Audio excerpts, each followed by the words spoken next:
Le deuxième atelier engrenage permet de relever le défi qui est proposé aux élèves et qui consiste à imaginer une maquette qui puisse faire tourner la cabane au gré des saisons et au gré de la position du soleil dans le ciel. Alors, pour relever ce défi, les enfants, les élèves vont trouver du matériel dans la valise qui est à peu près le même que celui qui est proposé pour le défi vélo. Je sors tout le matériel pour voir ce qui est proposé aux élèves. Voilà, alors il est bien évident que s'il y a du matériel supplémentaire, si l'autre défi n'est pas relevé en même temps, on peut proposer le matériel du défi vélo de manière à enrichir encore plus le matériel et les possibilités que les élèves peuvent exploiter. Donc il y a une plaque munie de trous qui va servir de support, plusieurs cadres rectangulaires eux aussi percés de trous, un cadre un peu plus grand, différents trous dentés de différentes tailles, des plus petites et une roue qui elle est plus grande, et nous pensons que probablement il est peut-être intéressant de proposer aux élèves d'utiliser cette roue là pour poser la cabane. Alors on va leur demander aux élèves, il y a des systèmes de fixation aussi pour venir fixer les roues sur les cadres. On va demander aux élèves de prévoir soit un dessin, soit une photo, soit une toute petite maquette assez légère de la cabane, de manière à la matérialiser et à ce qu'on comprenne sur la maquette que la cabane va se poser sur la grande roue et que quand on aura trouvé le système pour faire tourner la roue, on aura trouvé le système en réalité pour faire tourner la cabane. Le principe est le même que pour le défi vélo. Les élèves doivent comprendre qu'il faut un support pour venir poser la cabane et sa roue.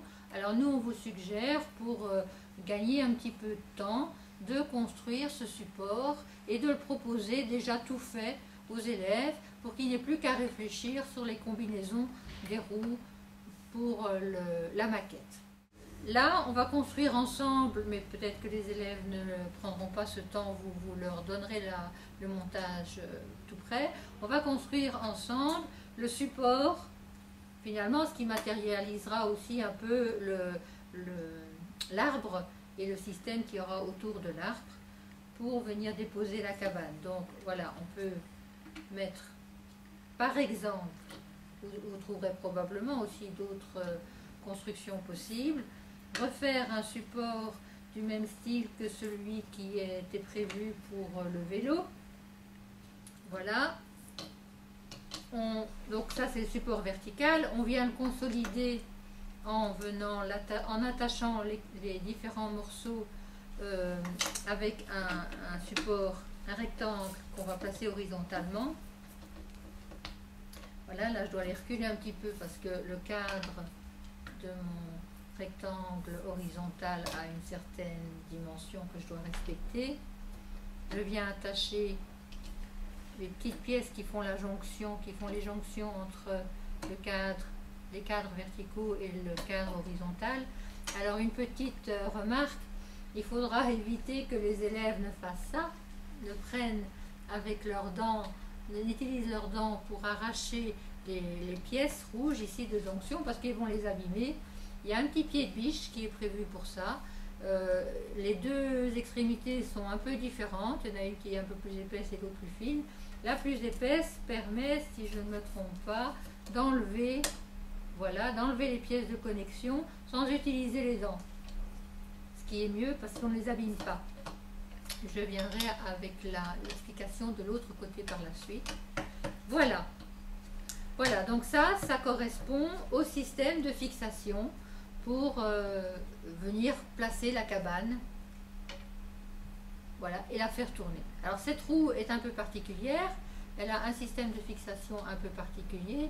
Il suffit juste de lui adjoindre une pièce de connexion ici. Les élèves vont très vite comprendre, hein, ils sont, je vais dire, même plus délurés que nous. Voilà, alors entre cette roue et toutes les roues d'ailleurs qu'ils vont venir attacher, il faut mettre une petite pièce rouge qui a à une extrémité, elle a 4 parties qui peuvent bouger un peu, et ces parties qui peuvent bouger, elles permettent, voilà, de venir adapter la roue sur un des trous prévus du cadre. Alors, on peut proposer par exemple cette solution-ci. Ils vont tâtonner, ils vont chipoter, ils vont avoir plus ou moins de mal à trouver, mais c'est effectivement là le but du jeu. Alors, le but du jeu est de se dire, voilà, nous on est au pied de l'arbre, on est ici, la cabane est en hauteur et il faut la faire tourner.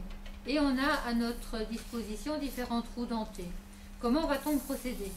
La difficulté est de passer, et c'est là tout l'intérêt du défi, la difficulté est de passer d'un plan vertical de rotation des roues à un plan horizontal de rotation. Alors si on observe attentivement les roues dentées, on voit que en fait elles sont biseautées, les dents sont biseautées, ce qui permet de non seulement les faire tourner dans un même plan, ça c'est assez évident, mais parce qu'elles sont biseautées, elles peuvent tourner dans des plans perpendiculaires et s'entraîner mutuellement. Donc l'élève, lui, va devoir tâtonner et se dire comment puis-je mettre des roues ici qui tournent verticalement et des roues dans un autre sens, enfin, et d'autres roues qui vont tourner dans un plan horizontal. Alors, il y a plusieurs possibilités. Une des possibilités est la suivante, est de se dire, bon voilà, je pars, alors il faut soit partir du bas, soit partir du haut. On peut peut-être partir du haut et se dire, voilà, je m'écarte de la roue ici, de cette roue-ci, j'en fais tourner une autre. Il est peut-être conseillé aux élèves de ne pas fixer tout de suite les roues pour ne pas devoir à chaque fois les détacher du support. Je fais tourner la roue. Je vais la faire tourner comment est-ce que je peux ici ajouter une autre roue? Donc ils vont tâtonner, voilà une solution. Il est possible d'inverser le sens, d'inverser la façon d'attacher la roue dentée. On n'est pas obligé de mettre, je vais dire, le beau côté au-dessus, on peut mettre l'autre côté au-dessus aussi. C'est une façon de faire, effectivement, puisqu'il va falloir, voilà, ici, faire coïncider les biseaux ensemble. Donc voilà, ici on progresse. Si on tombe juste au niveau des trous dans le cadre, on peut attacher 2 roues horizontales et une roue verticale. Alors, après, l'idée sera de se dire, voilà, comment moi qui suis à l'extérieur vais-je faire tourner ma roue verticale. Il y a un axe ici qui est prévu pour ça. Il est possible de relier 2 roues entre elles par un axe. Et quand on relie les 2 roues par l'axe, on a finalement changé le côté on est passé de l'autre côté du cadre et on est sorti du système.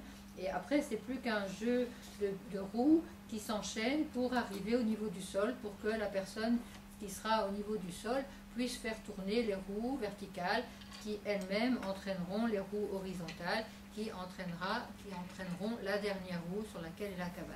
Donc voilà une des possibilités de construction de la maquette.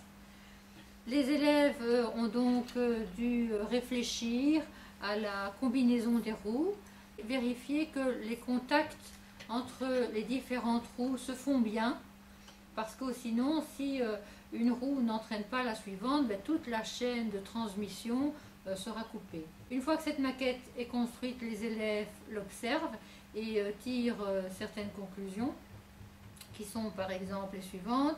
Il est possible de faire tourner des roues dans des plans qui sont perpendiculaires, dans des plans qui sont verticaux ou horizontaux, que les roues ne tournent pas dans le même sens, des roues qui sont directement en contact l'une avec l'autre vont tourner dans des sens opposés, et que les roues vont tourner de manière différente suivant leur taille, c'est-à-dire suivant leur nombre de dents. Les petites roues vont tourner vite et les roues plus grandes vont tourner moins vite.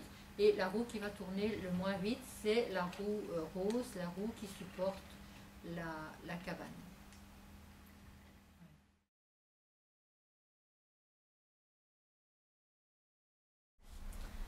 Comme les élèves vont probablement se tromper, c'est sûr, ils vont tâtonner, c'est tout à fait normal, ils vont être confrontés au problème suivant. Quand ils auront fixé leurs petites pièces de jonction, ils vont vouloir les enlever et les mettre ailleurs. Et les enlever avec les doigts, c'est difficile.